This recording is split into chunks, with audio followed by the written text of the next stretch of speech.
యేసయ్యా నీవే నా ప్రాణము, నీవంటే నాకెంతో ఇష్టము. యేసయ్యా నీవే నా ప్రాణము, నీవంటే నాకెంతో ఇష్టము. ప్రైజ్ ది లార్డ్, హల్లెలూయా. ప్రభువైన యేసుక్రీస్తు వారి యొక్క పరిశుద్ధమైన నామములో ఈ ఉదయకాలమందు మరి లోకరక్షకుడు అనేటువంటి ఈ పరిచర్య తరపున దీవెన బాణి అనేటువంటి ఈ దీవెనకరమైన కార్యక్రమాన్ని ప్రతిదినము 5:30 నుండి 6 గంటల వరకు కూడా ప్రభువుని సంధించి ప్రార్థించి ప్రభువుని స్తుతించి ఆయన వాక్యాన్ని ధ్యానించి ఆశీర్వాదాలతో మనం వెళుతున్నాం. దేవుని స్తోత్రం. మరి ఈ కార్యక్రమాన్ని మరి చూడటానికి అనేకులు మీరు ఆహ్వానించండి. ఎందుకంటే ఇది దేవుని యొక్క వాక్యం అందరూ నేర్చుకోవాలి, బలపడాలంటే. చెడు దినాల్లో ఉన్నాం, కడవరి గడి ఇది. ప్రభు త్వరగా వస్తున్నాడు. అందువల్ల మనము మరి ఎంతోమందికి ఈ శుభవార్తను అందించాలి. అందువల్ల ప్రోగ్రాం చూసినప్పుడు దీన్ని మీరు ఇష్టపడినట్టయితే సబ్స్క్రైబ్ చేయండి. అలాగే లైక్ బటన్ మీద ప్రెస్ చేస్తే మరి అదెంతో ధన్యము. మరి మీరు చూడండి, అనేకులకు పరిచయం చేయండి. దేవుని స్తోత్రం. చిన్న ప్రార్థన. మహిమగల మా తండ్రి, వందనాలు స్తోత్రాలు చెల్లిస్తూ ఉన్నాం. ఈ ఉదయకాలమందు ప్రభువా దీవెన వాణి అనే కార్యక్రమం ద్వారా ప్రభువా మేము మిమ్మల్ని దర్శించడానికి మీరు మాకు ఇచ్చిన సమయాన్ని బట్టి వందనాలు స్తోత్రాలు చెల్లిస్తూ ఉన్నాం.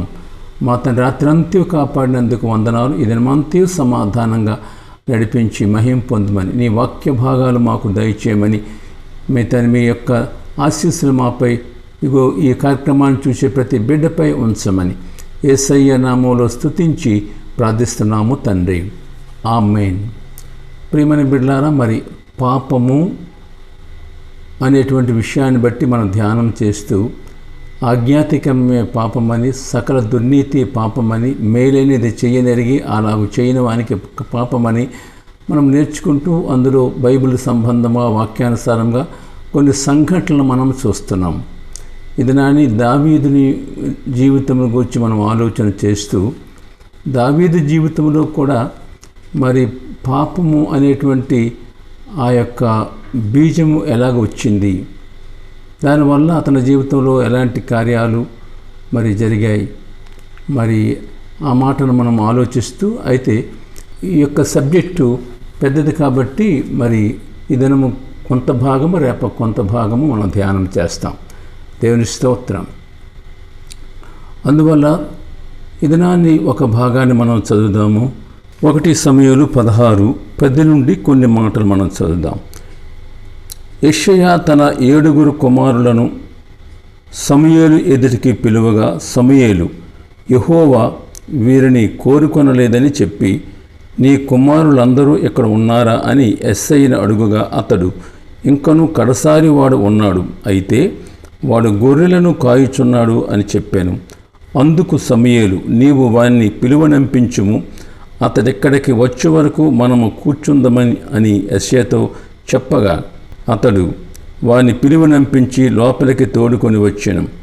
అతడు ఎర్రని వాడును చక్కని నేత్రములు గలవాడును చూచుటకు సుందరమైన వాడునై ఉండెను.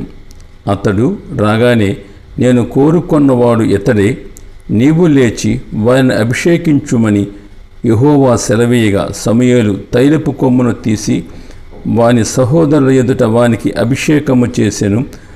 నాట నుండి యెహోవా ఆత్మ అతని మీదికి బలముగా వచ్చెను. దేవునికి మహిమ కలుగునుగాక. ఆమేన్. అందువల్ల దావీదుని గూర్చి వారు కొన్ని మాటలు మనం నేర్చుకుంటున్నాం.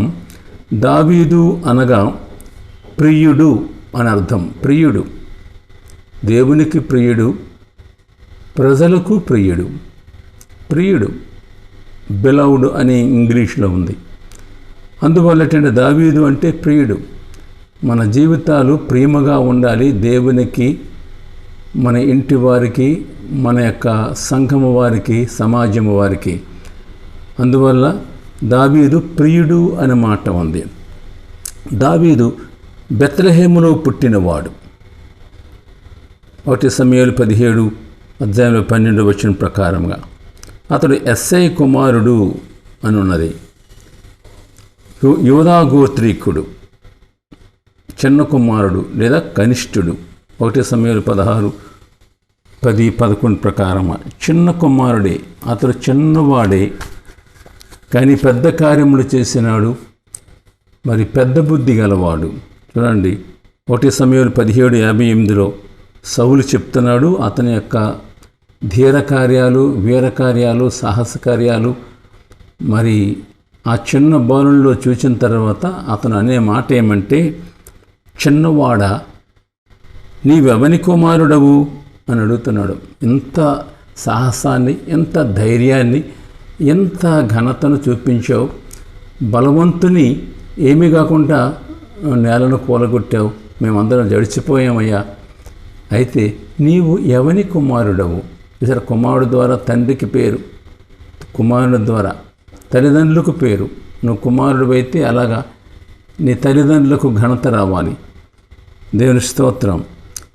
అలాగే మరి ఆదికాండం 21:17 మరి హాగరు యొక్క బిడ్డను గూర్చి దేవుడు ఆ చిన్నవాని మొరను వినెను అని ఉంది. ఆ చిన్నవాని మన చిన్నవారి ప్రార్థన అంటే చిన్నవారు అంటే ఆ హృదయము, మీరు చిన్న పిల్లలు లాంటి మనస్సు కలిగి ఉండాలి అని అంటారు. అంటే అలాంటి వారి ప్రార్థన ప్రభు వింటాడు. దావీదు చిన్నవాడే, అందరికంటే చిన్నవాడు, కానీ అందరికంటే గొప్ప కార్యములు చేశాడు. దావీదు చిన్నవాడే కానీ గొప్ప దేవుని ఆశీర్వాదంలో అందుకున్నాడు. అర్థమవుతుందండి. చిన్నవాడే కానీ ఘనుడైన యుద్ధ వీరుడైన శూరుడైన గొలియాతును చిన్న గులకరాయితో చిన్న వెడసలతో కొట్టి నేల కూల్చాడు. చిన్నోడే. అన్నదమ్ములు అందరికంటే చిన్నవాడు కానీ వాళ్ళందరికంటే గొప్పవాడుగా అతడు దేవుడు అతను దీవించాడు. దేవునికి మహిమ కలుగునుగాక. ఆమేన్. అందువల్ల అతడు ఎర్రనివాడు సుందరుడు అని మనం నేర్చుకున్నాం. గొర్రెల కాపరి 16:11 సమూయేలు. కానీ సాహస కార్యమును చేసే ధీరుడు, మాట నేర్పరి. తన మందపై పడిన సింహమును ఎలుగుబంటిని పట్టి చంపి మరి అతని యొక్క సాహస కార్యములను మరి ఎంతో ధైర్యముగా ఇతరులకు చూపించాడు. దేవుని స్తోత్రం. అవి శ్లాఘనీయం. ఫిలిష్తీయులలో గొప్ప బలశాలి సూర్యుడైన గొలియాతును చిన్న గులకరాయితో చిన్న వెడసెలతో కొట్టి నేల కూల్చిన ఘనత ఈ దావీదిది. అందువల్ల చిన్నవాడే కానీ కార్యాలు గొప్పవి. అయితే అపోస్తల కార్యాలు 13:22 ప్రకారంగా మాట ఉంది ఏంటంటే, దావీదు దేవునికి ఎంతో ప్రియుడు.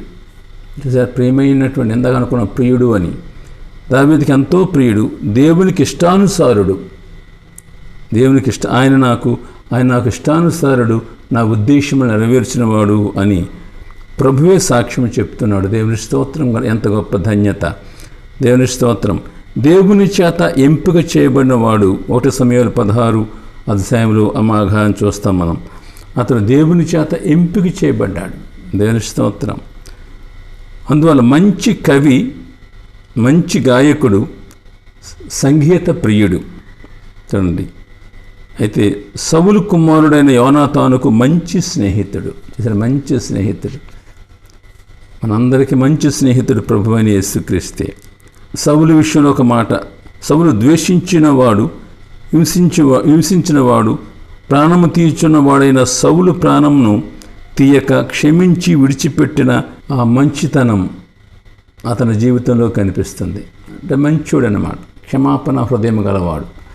సౌలు ఎంతో ఇతని మీద దాడి చేశాడు, ఈటి విసిరాడు, చంపేయాలనుకున్నాడు, చాలా ప్రయత్నాలు చేశాడు. ప్రభు అన్ని సమయాల్లో కాపాడాడు. అయినా సరే ఇతనికి అతను అవకాశం వచ్చినప్పుడు క్షమించాడు. దేవుని స్తోత్రం. దేవుడు దావీదుకి ఇచ్చిన ఆధిక్యతలు ఏమేమి ఇచ్చాడు అంటే, దేవుడు అతన్ని మరి తన సేవకుడైనటువంటి సమూయేలు ద్వారా అభిషేకించినప్పుడు యెహోవా ఆత్మ దావీదు మీదకి బలముగా వచ్చిన 1 సమూయేలు 16:13 చూస్తున్నాం. అతను ఎప్పుడైతే అభిషేకం తీసుకున్నాడో దేవుని యొక్క ఆత్మ బలముగా వచ్చింది అని అక్కడ ఉన్నది.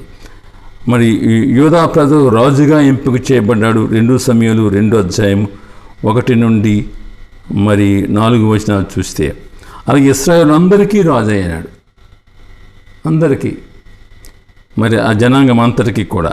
2 సమూయేలు 5వ అధ్యాయం 1 నుండి మనం చూస్తే, ఒక చోట దావీదు రాజ్యము అని రాయబడి ఉంది మార్కు సువార్త 11:10లో. మరి దావీదు సింహాసనము అని దైవ గ్రంథంలో లోకాసువార్త 1:32లో చూస్తాం. అందులో దావీదు సింహాసనమును అది నిత్యము ఉండేదని దానిని మరి దైవ గ్రంథంలో ఒక ప్రత్యేకమైనదిగా మరి వాక్యంలో చెప్పబడుతుంది. అంటే దేవుడు ఆ దావీదుకి అంత ప్రాధాన్యత ఇచ్చాడు. దావీదు సింహాసనం అన్నప్పుడు దావీదు తాళపు చెవి అన్నాడు యెషయా గ్రంథం 22:22లో. అందువల్ల దావీదును దేవుడు అంతగా ప్రేమించాడు. అతడు నా హృదయానుసారి అని కూడా మాట దైవ గ్రంథంలో ఉన్నట్లుగా మనం చూస్తున్నాం. దేవుని స్తోత్రం. దావీదు గొప్ప ప్రార్థనాపరుడు. అంటే దావీదు జీవితంలో మనం నేర్చుకుంటున్నాం ఏమంటే, అతడు ఎలాంటి వాడు, చిన్నవాడే కానీ మరి గొప్ప కార్యాలు చేశాడు. చిన్నవాడే కానీ మరి ఆ కుటుంబంలో అన్నదమ్ములందరికంటే మరి దేవునికి ఇష్టడుగా, మరి సౌలు తర్వాత రాజ్యాన్ని పరిపాలించేటువంటి ఒక అధినేతగా ప్రభు యొక్క ఆశీర్వాదం అందుకున్నాడు. దేవునికి మహిమ కలుగునుగాక. దావీదు దేవుని దృష్టికి ఎంతో ప్రియమైన వాడు. ఎందుకు అంటే అతను ప్రార్థనాపరుడు. 119 కీర్తన 164లో, నీ న్యాయ విధులను బట్టి దినమునకు 7 మార్లు నేను నిన్ను స్తుతించుచున్నాను అని అన్నది. అంత మాత్రమే కీర్తన 5:3లో, ఉదయమున నా కంఠస్వరము నీకు వినబడను, ఉదయమున నా ప్రార్థన నీ సన్నిధిని సిద్ధము చేసి కాచి ఉందన్న ప్రార్థన అన్నది. అంతగా అతను దయగల హృదయం. సౌలు మరి ఆయన చేతికి చిక్కినా సరే మరి అతన్ని ప్రేమతో దైవికమైన మనస్సుతో క్షమించి విడిచిపెట్టేశాడు. 1 సమూయేలు 24:4లో మనం చూస్తాము. అలాగే కుంటివాడని మెఫీబోషెతు 2 సమూయేలు 9వ అధ్యాయంలో అతడు దయను పొంది మరి అతను వాళ్ళ ఆదరణ పొందాడు. అందువల్ల ఏంటంటే అతను దయా హృదయం కలవాడు. దావీదునకు దేవునిపై గొప్ప విశ్వాసము, దేవుని కార్యములు గొప్ప మక్కువతో చేసేటువంటి వాడు. అందువల్ల దేవునికి ఎంతో ప్రియమైనటువంటి వాడు. దేవుడంటే గొప్ప విశ్వాసం, దేవి కార్యాలంటే గొప్ప మక్కువ. ఏమి అంటే 1 సమూయేలు 13:14 దావీదు దేవునికి హృదయానుసారి అని ఉంది. దేవునికి హృదయానుసారి ఎంత గొప్ప మాట అండి. దావీదుని గురించి దేవుడు సాక్ష్యం చెప్తున్నాడు. చూడండి, దావీదు యొక్క ప్రేమ ఏమంటే కీర్తన 26:8, యెహోవా నీ నివాస మందిరమును, నీ తేజోమహిమను నిలుసు స్థలమును నేను ప్రేమించుచున్నాను. దేవుని మందిరం అంటే అంత ప్రేమ దావీదుకి. మరి అంత మాత్రమే కాదు, కీర్తన 69:9లో, నీ ఇంటిని గూర్చిన ఆసక్తి నన్ను భక్షించుచున్నది. అంటే దేవుని మందిరానికి ఏదైనా చేయాలి, దేవుని ఇంటికి నేను ఏదైనా చేయాలి. చూడండి, అంత ప్రేమ దావీదు జీవితంలో. మరి 1 దినవృత్తాంతం 16వ అధ్యాయం 1 నుండి 6 వరకు చదివితే, మందసమును సియోనుకు తీసుకొచ్చినటువంటి ఘనత అతనిది. మందసాన్ని సియోనుకు తీసుకుని చూడు ప్రియరా, గమనించండి. తర్వాత అతని యొక్క హృదయంలో తలంపు ఏమంటే, మందసము డేరాలో ఉంది, నేనైతే మరి దేవదారు మ్రాణుతో చేయబడిన నగరంలో ఉన్నాను అనే ఒక భారాన్ని వ్యక్తపరుస్తాడు. 2 సమూయేలు 7వ అధ్యాయం 2వ వచనం, నేను దేవదారు మ్రాణుతో కట్టిన నగరయందు వాసము చేయుచుండగా దేవుని మందసము డేరాలలో నిలిచి ఉన్నది. అయ్యయ్యో, ఎలాగా నేను అలా బాగులేదే, దేవుని మందిరం ఏంటి, దేవుని మందసం అక్కడ ఉండిపోవడం ఏంటి, నేను ఇంతగా కాస్ట్లీ బిల్డింగ్లో ఉండడం ఏంటి అంటే, అలా ఉండకూడదు, అక్కడ ప్రభువుకు ప్రాధాన్యత ఇవ్వాలి అని ఒక మంచి మనస్సు, అతని దేవునికి ఇష్టమైన మనసు. గులియాతుని గూర్చి రోషముతో చెప్పినటువంటి మాట ఒకటి ఉంది. ఏంటంటే, అతడు రంకిలేస్తున్నాడు దేవుని ప్రజల మీద ఆ యుద్ధభూమిలో. అతను అంటాడప్పుడు, జీవమగల దేవుని సైన్యమును తిరస్కరించుటకు ఈ సున్నతి లేని ఫిలిష్తీయుడు ఎంతటి వాడు. అతనికి చాలా కోపం వచ్చింది, చాలా బాధమైంది. ఈడెవడ సున్నతి లేనివాడు, దేవుని జీవమగల దేవుని సైన్యాన్ని తిరస్కరించని వీడెవడు అని ముందుకొచ్చాడు, సాహసంగా నిలబడ్డాడు. ఏ శిరస్నానం లేదు, ఏ కవచం లేదు, కానీ ఓ చిన్న గులకరాయితో చిన్న బడిసెలతో అతన్ని నృతిని మీద కొట్టి పడగొట్టాడు. దేవుని స్తోత్రం కలుగునుగాక. ఆమేన్. చిన్న ప్రార్థన. మరి రెండవ భాగం మనం రేపటి దినాన్ని చూద్దాం. ప్రేమల మా తండ్రి, వందనాలు. దావీదు ఎంత మరి ఘనత తీసుకున్నాడు, దేవుని దృష్టికి ఎంత విలువైన వాడు. చిన్నవాడే కానీ మా తండ్రి పెద్ద కార్యాలు చేశాడు. మా తండ్రి అట్టి ధన్యతలో కూడా మమ్మల్ని అందరినీ నడిపించండి. ప్రియ తండ్రి, వందనాలు. వాక్యమైన వారిని దీవించండి. మా ప్రభు, అనారోగ్యం ఉన్న వారిని ముట్టి అద్భుతముగా స్వస్థపరిచి మహిమ పొందమని యేసు ప్రభు ద్వారా ప్రార్థిస్తున్నాము తండ్రి. ఆమేన్. ప్రేమైన బిడ్డలారా, ఈ దినాన్ని బర్త్డే జరిపించుకున్నటువంటి మరి అర్పితా సిలోహి అనే బిడ్డ, మరి ఆనంద్ ప్రియ కుమార్తె ఆ బిడ్డ అర్పితా సిలోహు. మరి ఆమె కొరకు ప్రార్థన చేస్తున్నాం. ప్రేమల మా తండ్రి, వందనాలు. అర్పితా సిలోహుకు ఈ దినాన్ని మరి నూతన సంవత్సరము అనే దయాకిరీటం మీరు ఇచ్చారు. ఇన్ని సంవత్సరాలు కాపాడి మా తండ్రి మీ యొక్క కాపుదల భద్రత ఉంచి మంచి ఆరోగ్యం ఇచ్చి మంచి జ్ఞానం ఇచ్చి మంచిగా ప్రభువా తండ్రి ఆత్మీయతలో తల్లిదండ్రుల ద్వారా పెంచబడి మా తండ్రి నీ కృప తోడుగా ఉంచారు. వందనాలు. రానున్న దినాలన్నీ కూడా ఆశీర్వాదకరంగా, శుభకరంగా, దీవెనకరంగా ప్రభువా ఉన్నత శిఖరాలకు నడిపించి మా తండ్రి నీ నామానికి మహిమ తెచ్చే బిడ్డగా చేయమని యేసు ప్రభు ద్వారా ప్రార్థిస్తున్నాము తండ్రి. ఆమేన్. ఆమేన్. అలాగే మరి ప్రియులు రామచంద్ర గారి యొక్క కుమారుడు సందీప్ కూడా ఇవాళ బర్త్డే. ఆయన కొరకు కూడా చిన్న ప్రార్థన చేస్తున్నాము. ప్రేమల మా తండ్రి, వందనాలు. సందీప్ పట్ల మీరు చూపిన కృపలన్నిటి బట్టి వందనాలు. ఎంతవరకు కాచినందుకు, నడిపించినందుకు, ప్రభువు కృప చూపినందుకు వందనాలు. మా తండ్రి, రానున్న దినాల్లో కృపాక్షేమములు వెంట ఉంచి బలపరిచి దీవించమని, ఆశీర్వాదాలతో నడిపించమని యేసయ్య నామములో ప్రార్థిస్తున్నాము తండ్రి. ఆమేన్. తండ్రి, కుమార, పరిశుద్ధాత్మ త్రియేకదేవుని దీవెన నూతన సంవత్సరమైన దయాకిరీటతో అలంకరింపబడినటువంటి దేనబిడలు అర్పితా సిలోహుకు, అలాగే సందీప్నకు, వారి యొక్క భవిష్యత్తుకు, వారి ఆరోగ్యమునకు, వారి జ్ఞానమునకు, వారి పేరెంట్స్కి నిత్యము తోడై నడిపించునుగాక. Amen. God bless you. Thank you.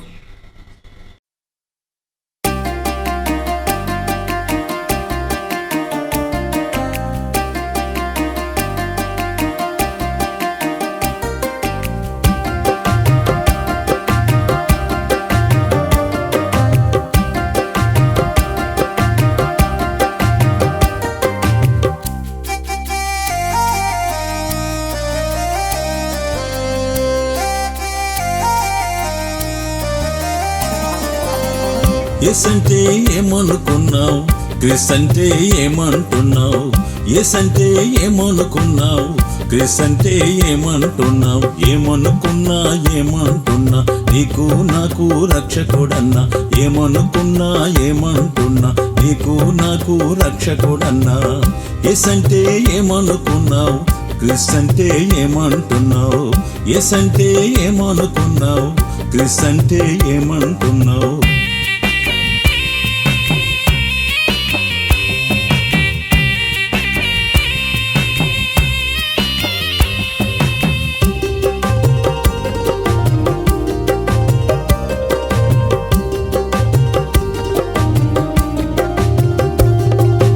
ఆదియు అంతంబు లేని వాడన్నాడు, యుగముల పూర్వమే ఉన్నవాడన్నాడు. తాను లేక ఇది కలుగలేదన్నాడు, నేనుగాక మరి దేవుడేడన్నాడు.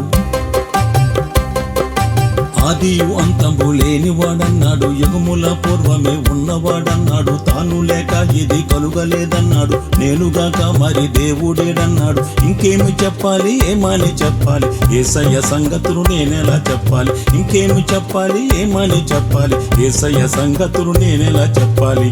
అతడే దేవుడు కాడా, నిజ దేవుడు కాడా? నా రక్షణ కాదా, నిరీక్షణ కాదా? యేసంటే ఏమనుకున్నావు, క్రీస్ అంటే ఏమంటున్నావు? యేసంటే ఏమనుకున్నావు, క్రీస్ అంటే ఏమంటున్నావు?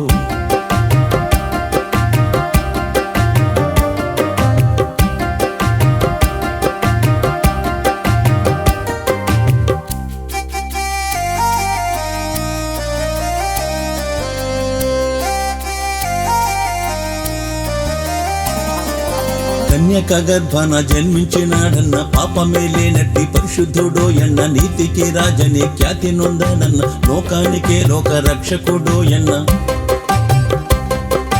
కన్యక గర్భాన జన్మించినాడన్న, పాపమే లేనట్టి పరిశుద్ధుడోయన్న, నీతికి రాజని ఖ్యాతి నొందాడన్న, లోకానికే లోక రక్షకుడోయన్న. ఇంకేమి చెప్పాలి, ఏమని చెప్పాలి, యేసయ్య సంగతులు నేనెలా చెప్పాలి, ఇంకేమి చెప్పాలి, ఏమని చెప్పాలి, యేసయ్య సంగతులు నేనెలా చెప్పాలి. అతడే దేవుడు కాడా, నిజ దేవుడు కాడా, నా రక్షణ కాదా, నిరీక్షణ కాదా. యేసంటే ఏమనుకున్నావు, క్రీస్తు అంటే ఏమంటున్నావు, యేసంటే ఏమనుకున్నావు, క్రీస్తు అంటే ఏమంటున్నావు.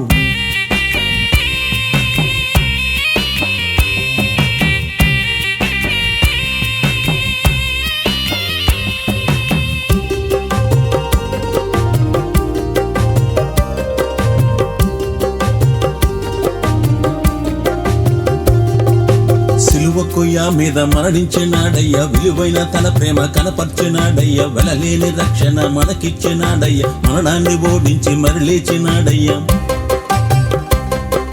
సిలువకొయ్య మీద మరణించినాడయ్య, విలువైన తన ప్రేమ కనపర్చినాడయ్య, వెలలేని రక్షణ మనకిచ్చినాడయ్య, మరణాన్ని ఓడించి మరలేచినాడయ్య. ఇంకేమి చెప్పాలి, ఏమని చెప్పాలి, యేసయ్య సంగతులు నేనెలా చెప్పాలి, ఇంకేమి చెప్పాలి, ఏమని చెప్పాలి, యేసయ్య సంగతులు నేనెలా చెప్పాలి. అతడే దేవుడు కాడా, నిజ దేవుడు కాడా, నా రక్షణ కాదా, నిరీక్షణ కాదా. యేసంటే ఏమనుకున్నావు, క్రీస్తు అంటే ఏమంటున్నావు, యేసంటే ఏమనుకున్నావు, క్రీస్తు అంటే ఏమంటున్నావు. ఏమనుకున్నా ఏమంటున్నా, నీకు నాకు రక్షకుడన్నా, ఏమనుకున్నా ఏమంటున్నా, నీకు నాకు రక్షకుడన్నా. యేసంటే ఏమనుకున్నావు, క్రీస్తు అంటే ఏమంటున్నావు, యేసంటే ఏమనుకున్నావు, క్రీస్తు అంటే ఏమంటున్నావు. యేసయ్యా నీవే నా ప్రాణము, నీవంటే నాకెంతో ఇష్టము. యేసయ్యా నీవే నా ప్రాణము, నీవంటే నాకెంతో ఇష్టము.